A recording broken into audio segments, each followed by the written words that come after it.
একক ট্রাকের উপর ছুটছে ট্রেন, ভাবা যায়? হ্যাঁ, এমনই ট্রেন চলেছিল একসময়। সেটা 19 শতকের গোড়ার দিকের ঘটনা। ব্রেনান মনোরেল নামে পরিচিত ওই ট্রেনটি পদার্থবিজ্ঞানের সূত্রকেই চ্যালেঞ্জ ছুড়ে দিয়েছিল। ট্রেনটি একক ট্রাকের উপর শুধুমাত্র নিজের ভারসাম্য রক্ষা করতে পারে তা নয়, এটি রহস্যজনকভাবে চালকের সহায়তা ছাড়াই কোণে ঝুঁকে পড়ত। এমনকি যাত্রীরা একপাশে দাঁড়ালেও ট্রেনটি পুরোপুরি ভারসাম্য বজায় রাখতে পারত। লুইস বেনান নামে এক আইরিশ অস্ট্রেলিয়ান মেকানিক্যাল ইঞ্জিনিয়ার 1907 সালে দুটি সংযুক্ত জাইরোস্কোপের মাধ্যমে একক ট্রাকযুক্ত রেলগাড়ি তৈরির কার্যকর মডেলটি তৈরি করেছিলেন।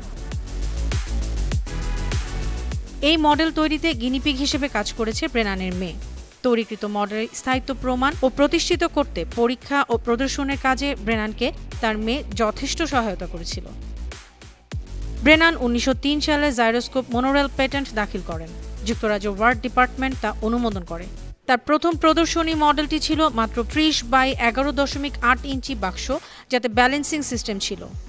ব্রিটিশ আর্মি কাউন্সিলের জন্য একটি পূর্ণ আকারের রেলগাড়ির উন্নয়নের জন্য ব্রেনানকে 10,000 পাউন্ড অর্থ বরাদ্দের সুপারিশ করে, তবে ব্রিটিশ অর্থ মন্ত্রণালয় তাতে ভেটো দেয়। পরবর্তীতে ব্রেনানের কাজে 2,000 পাউন্ড অর্থ যোগান দেয় ব্রিটিশ সেনাবাহিনী।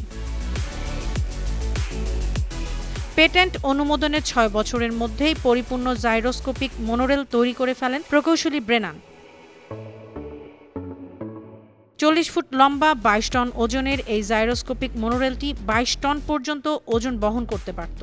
1910 সালে ব্রেনান জাইরোস্কোপিক মনোরেল আলাস্কার একটি কয়লা খনি ব্যবহারের জন্য বিবেচিত হয়েছিল।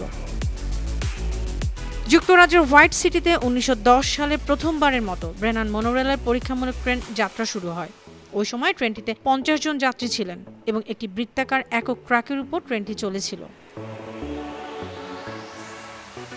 পরীক্ষামূলক ব্রেনান মনোরেল যাত্রায় 50 জন যাত্রীর মধ্যে অন্যতম ছিলেন যুক্তরাজ্যের প্রখ্যাত রাজনীতিবিদ উইনস্টন চার্চিল, যিনি পরবর্তীতে দেশটির প্রধানমন্ত্রী হয়েছিলেন।